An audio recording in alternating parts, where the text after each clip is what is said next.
Here's what happened to me. I dealt with a bunch of stuff early on in my adult years where I dealt with all kinds of addictions. I went into this self-destructive path. Most people want progress without the struggle. And what is the struggle? If you're not creating some level of discomfort in these four areas, you are not creating growth. The whole system right now is built to train your mind to be attention deficit. If you can focus and focus for a long time, you can learn almost anything. Thank you for joining us here for this video. We've noticed that there are a certain percentage or a high percentage of our audience haven't subscribed to our channel. If you can please click on the button to subscribe to the channel, it will help us create more content. It will help us, which will help us reach more amazing people like you to support them, to serve them. So please click on the subscribe button and I'll see you on the next video. In today's training, we're going to cover challenge.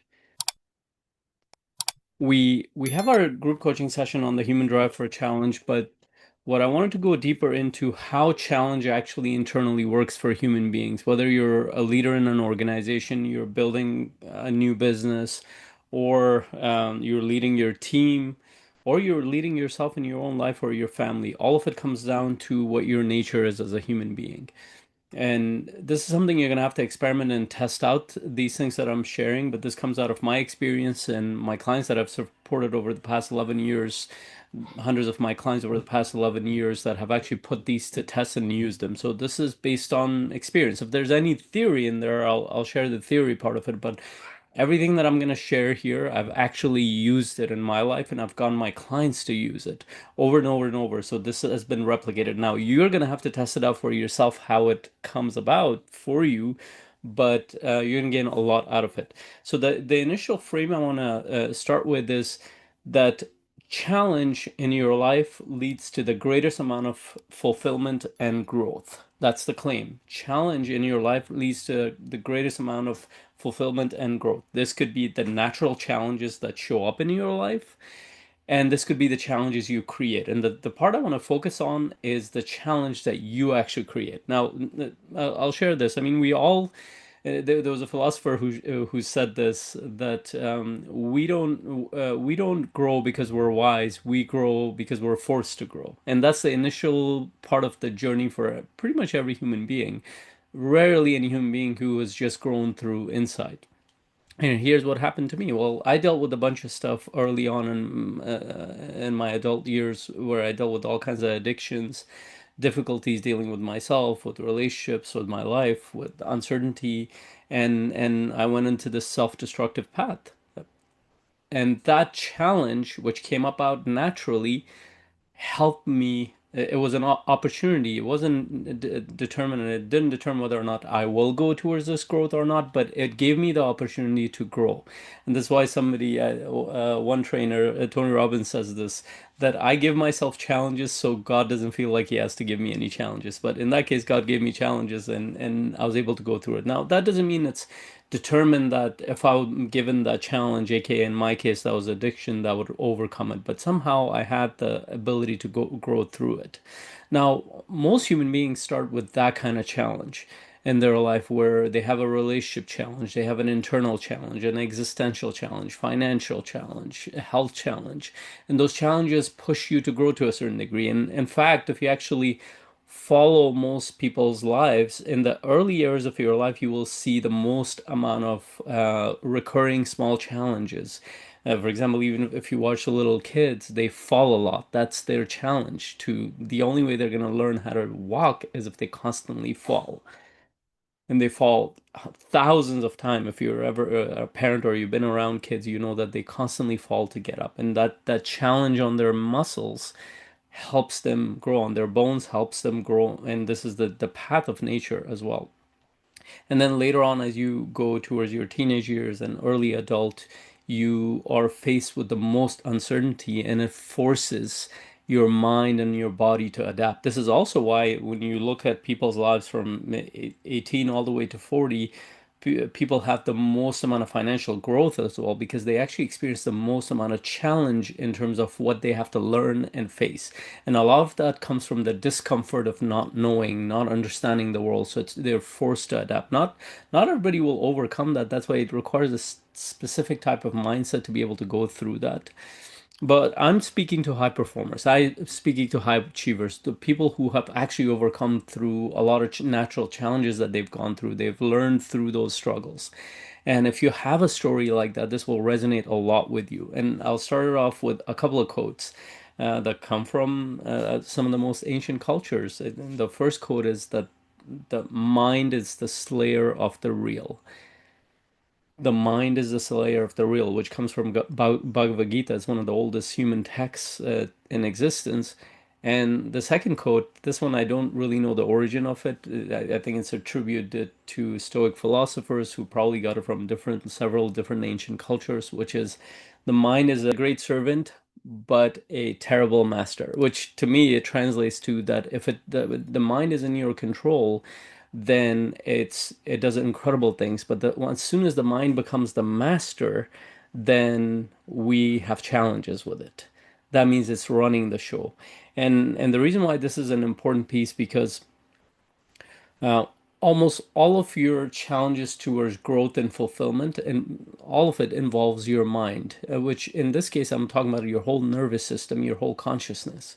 But we relate it a lot to the mind. And it can become very complex when you look at different models, but I'll stick to everything comes down to your mind being either in charge or you're in charge. And the challenge is that the mind has its own intelligence. If you don't give it any input, it does its own things. And there are reasons why it does its own things. And I'll talk about that as well. But before I go in that area, there are a couple of things you should know about the mind. And before I go there, I'll speak to this. If challenge, which was our initial hypothesis, if challenge leads to the most amount of fulfillment and growth, the mind is in between it, and the mind either helps you go towards that challenge or interferes with that challenge. And this is the problem. There are two things that are a problem with the mind. The first one is your mind loves comfort. And you probably know this in your own experience, and I'll explain that. The second one is your mind loves novelty, interesting things. And we're wired that way. Your mind loves comfort for a specific reason. And now I'm gonna translate that to your brain. Your physical brain loves comfort. Why does it love comfort? Because comfort means that it has done the same thing over and over and over, whether that's eating a specific meal, that is interacting with a set of specific people, whether that's exposing yourself to specific things, all translate, or doing something physical, all translates to comfort. And so in your life, what that shows up is, for example, even as simple as watching a movie or a show. If you have more familiarity with a show or a movie, you're gonna want to watch that more. You're more inclined to watch that movie or show over and over, uh, especially if you haven't watched it for a while. And that's the second part of it is novelty. Your mind also seeks new things. Why does it? Because it understands that it needs to learn and grow, and because that's how it can survive and it can transmit information to the rest of the members of its species or tribe or group. So those two things, by the way, the big corporations have leveraged that to death right now. You're constantly exposed to novelty through social media, through every app that you have, and it gives you a sense of comfort because you keep getting the same thing fed to you over and over and over. News understands that very well. News gives you something very, very interesting, what triggers your emotions, and we'll talk about the emotions. But it's comfortable because you're sitting in your space, you're just listening to it, and you're talking about it. It doesn't do anything other than the fact that it just makes you comfortable. And this is why the desensitization of negative things in the world is actually a horrible thing because the news knows that it will grab your attention through fear, discomfort, and all that stuff, but now you're getting desensitized in that whole process. You're getting desensitized in that whole process because you're getting exposed to it over and over and over, and you're in your space, in your comfort zone, and you love novelty. It's giving you new things. Those are the big challenges that are in between growth. Now, this is why it's actually hard to challenge yourself to grow. And I'll bring some data around this. When you study some of the high performers in the world, the top 15%, which is the area I'm certified, and it's a model that I've been taught to coach people through, which is that when you talk to the top 15% of the world highest performers, which are studied in 193 countries at this point, I believe, when you ask each one of them, most of them will say, actually, all of them without exception, this is an area that they constantly give themselves challenges. And they do this intuitively. They don't need to understand the mind very specifically, but they intuitively have learned through their experiences, through the people that have been around, the network they're part of, how they've been trained to think for several reasons. They constantly give themselves challenges to grow. And they will even say it in that way. Well, they will run a marathon. They will push their body to its limit. They will learn a new skill. They will learn a new language. They will put themselves in an environment where other people are challenging their thought processes.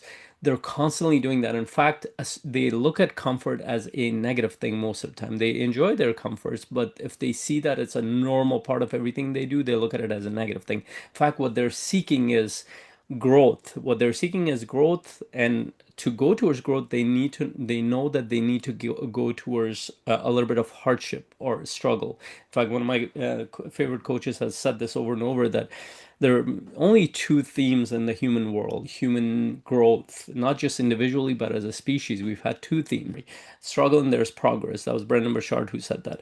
And without, you cannot have one without the other. And most people want progress without the struggle. And what is the struggle? Now, a lot of times when people say that you need to suffer to gain growth, I have a bit of a disagreement there, because suffering is a big term that comes from the spiritual world. But the way I look at it is, what you need is that struggle is pain. What you need, or another way to say it, is discomfort. Discomfort and pain for you to be able to grow. And think of it from the analogy of going to the gym, or growing your muscles. What do you do with that? You actually have to expose your muscles to tension, and to the point where you actually feel quite a bit of discomfort in your muscles. Sometimes heavy pain, sometimes lighter, depending on how much you can take, what your philosophy is, what your goal is, aim is. A expert bodybuilder or weightlifter will train very differently than somebody who's just keeping up in shape. But when you expose your muscles to tension over and over, what happens? Your muscles actually break down. They don't grow in that moment, break down. Then you're giving it nutrients and rest for it to grow. And you have to keep doing that. And every time it gets comfortable to a certain degree, you push it to the next level. And this is why muscles grow over and over, because it will get comfortable with the tension that you're giving it, and it'll grow. And that's a great analogy for how your mind works as well. But here's the complexity with mine. Now, you might be a leader sitting there, you're running a company, you're running a team. Well, how can I use this? Well, I'm going to break this down into four ways that your mind needs to have tension on it. Then your mind needs to have struggle or discomfort or pain consistently, so it can grow, not suffering. And I'll quickly define, I won't go deeper into it, but to me, suffering is thinking that this thing is going to hurt me. Or another way to put it, that it's resistance to pain, resistance to anything that's uncomfortable. But if you know that this thing is going to help you grow, you're going to do it. And the analogy is simple.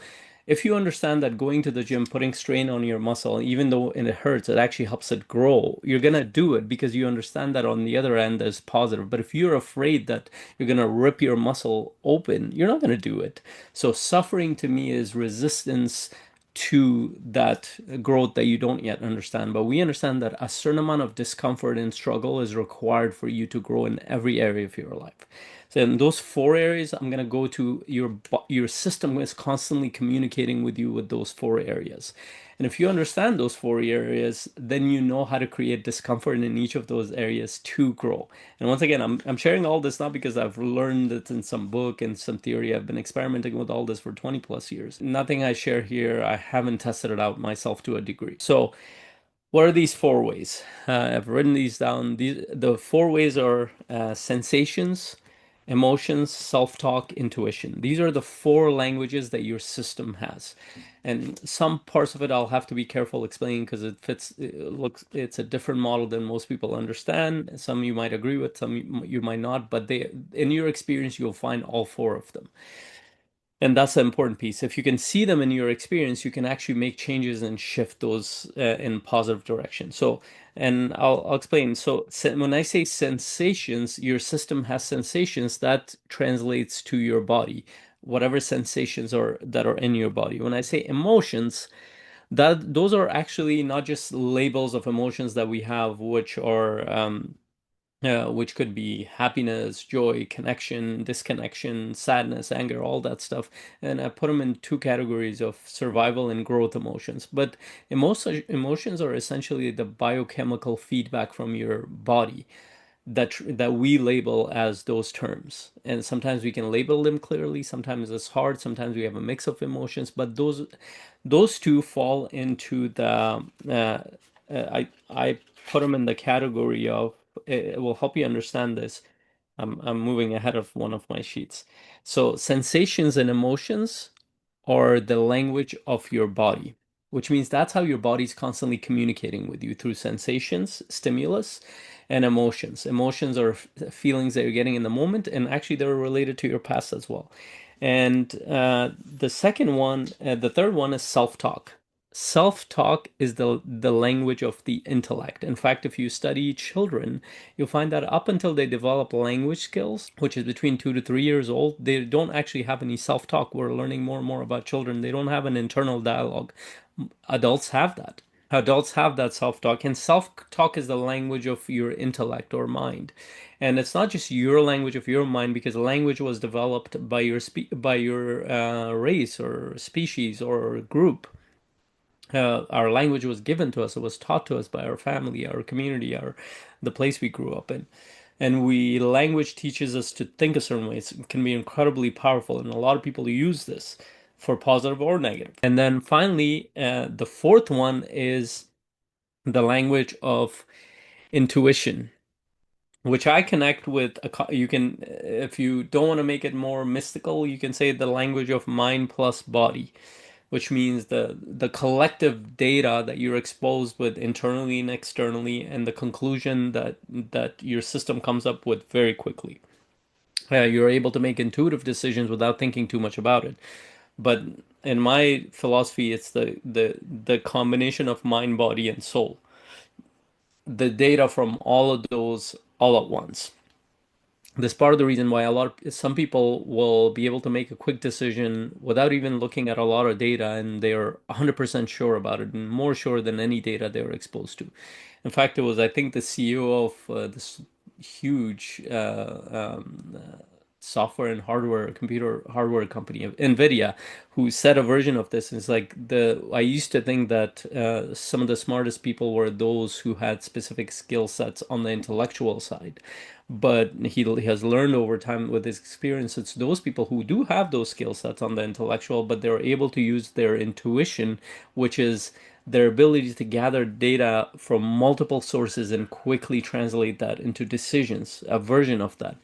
And those are will be some of the smartest people that we're going to be surrounded by. And so intuition is a part of you that you can actually train. So why am I sharing all this?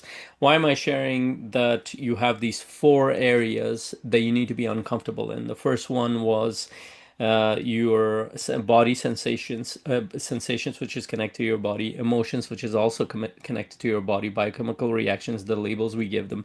Third one is the self-talk, the language that is in your head with which you think.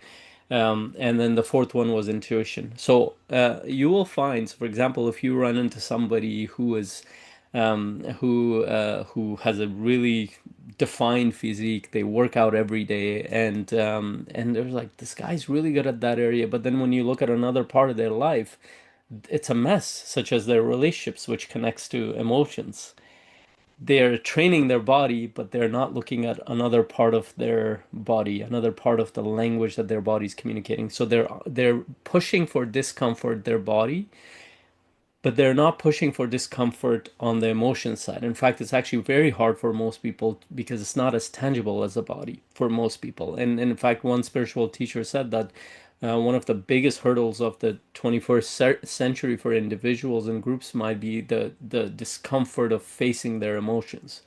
And then she put it as we are living in the emotional dark ages, which is a pretty bold statement to make. But I would agree in a lot of ways. Most of the clients that I've worked with, their biggest struggles come in the emotional range area, whether it is the range of experiencing it or even accessing it. The reason being is that a lot of our traumas and painful things from our past are connected to emotions. So our mind doesn't even allow us to access it Can't tell you how many times I've been in a discussion with a client where all of a sudden they realize something and they feel the discomfort and they were not aware of it, and that's what we call repression for a long time, or suppression. They were aware of it, but they weren't accessing the depth of it.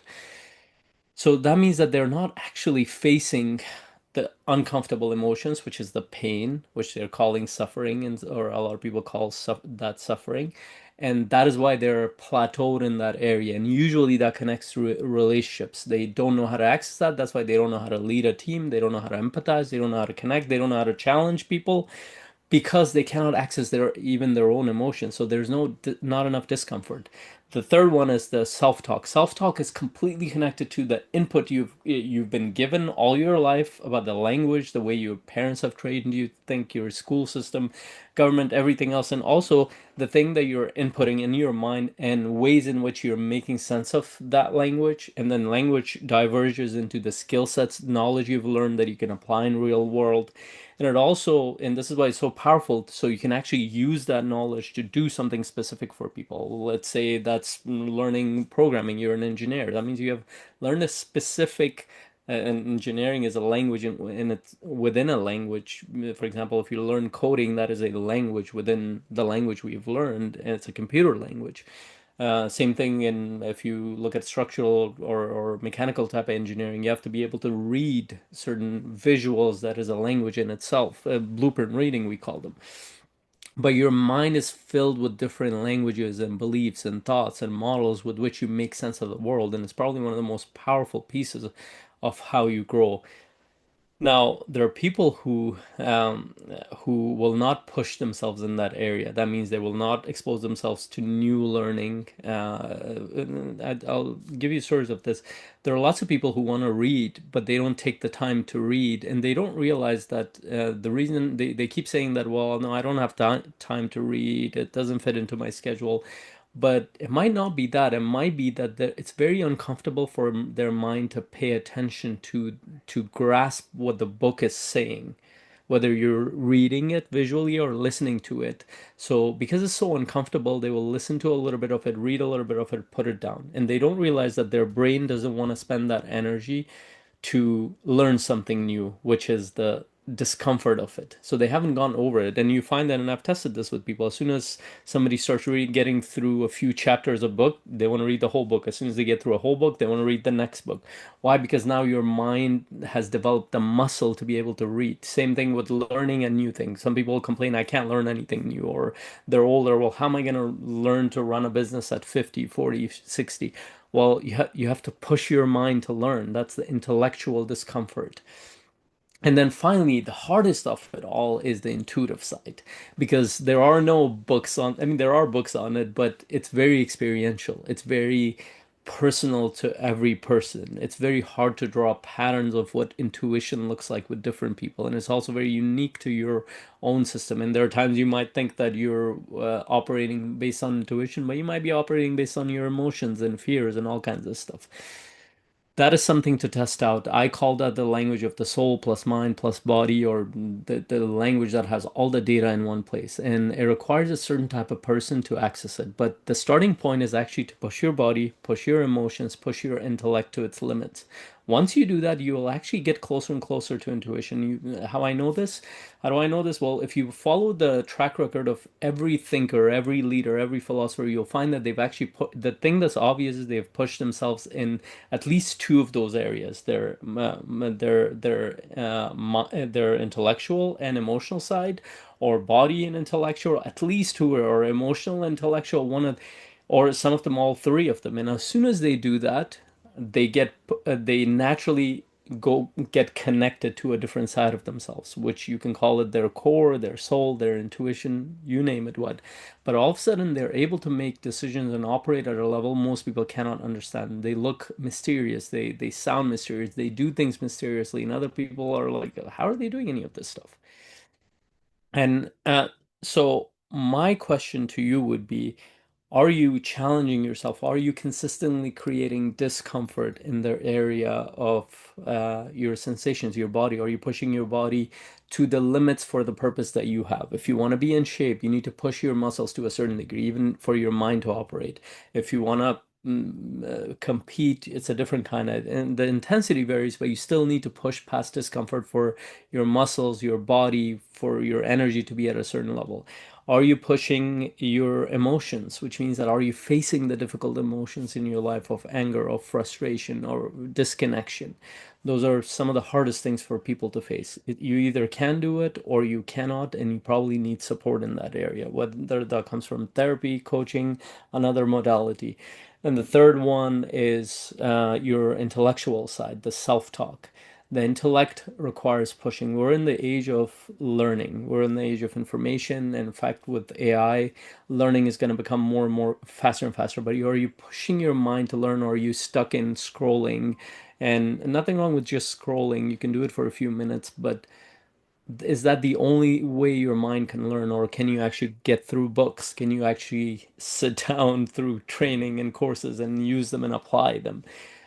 That changes your life in a whole other. And so the whole system right now is built to train your mind to be attention deficit. Your attention is very divided. If you can focus and focus for a long time and concentrate, you can learn almost anything. Everything is free these days. So are you pushing that area to learn new things and apply, whether that's AI models, or pushing your skill sets in whatever field you're in and leveraging AI or something else, or pushing yourself to grow within your field and learn more and not take it for granted that it's a muscle to work out. And finally, are you uncomfortable in the intuition area? This one is the hardest one to figure out. But you can do a few things. You can start with pushing yourself in the first three, which is body, emotions, and intellect. Once you push in those three, you'll naturally at some point get to this. But if you really want to go in this area, spend more quiet time with yourself, because that addresses actually all three areas. You will start to listen, hear your thoughts, you will notice your sensations in your body, and you'll notice your emotions. Spend time alone without any distractions. That is the starting point of accessing your intuition. Most people cannot spend even 30 seconds without looking at their phone or talking to somebody or some other distraction. Start with 10 minutes of no distractions. You can call that meditation or just doing nothing. You decide. Go for a walk. You don't even have to sit in a place. Just look around, see, or sit in a blank room with no distractions and just sit there and pay attention to your thoughts. Pay attention to what's happening with your body. Pay attention to your emotions. You will start to notice the whole other side of you, and that is the first step towards understanding a deeper part of you and also accessing the intuitive side of you. If you're not uncomfortable creating some level of discomfort in these four areas, you are not creating growth, and you're going to have to force the initial part of it because your mind will not let you, your consciousness will not let you. Your brain is set up to preserve energy.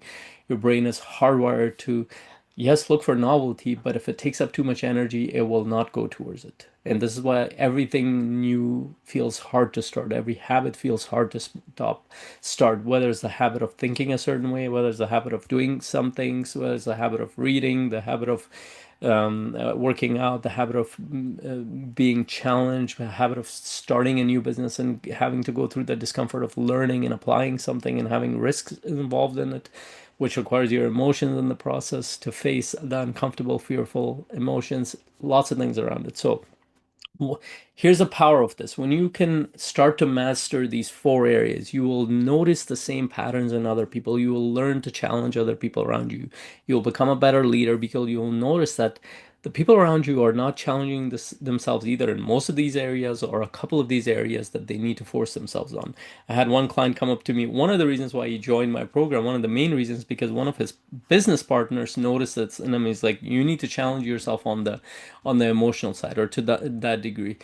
I feel like there's a blind spot you have there. And he didn't even help him there. You need to find support for that. And that pushed him to seek me out. He's like, I need to figure out this emotional thing. I'm too reactive. And they're building a business and they cannot afford the reactionary decisions that he was making. And the partner could see that, because I'm fairly sure, I've never met the partner yet, but I'm fairly sure that person has had some grip over his emotions to be able to notice that in the other person.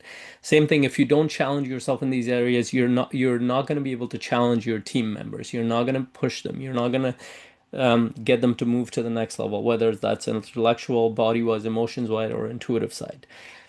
So, if you want to be a great leader, start pushing yourself in these areas, challenging yourself to grow in these areas. We're going to go much deeper into this on Thursday, those who are part of the community. And we're going to figure out where are the areas in your life that you are pushing yourself and where are the areas you're not. And how can we push you to go towards the right areas for you to challenge so you can grow faster in your life, business, relationships, and all the areas that matter to you. I hope this was super helpful. Please share your insights with me once you watch this. Until the next conversation, hope you have a great day.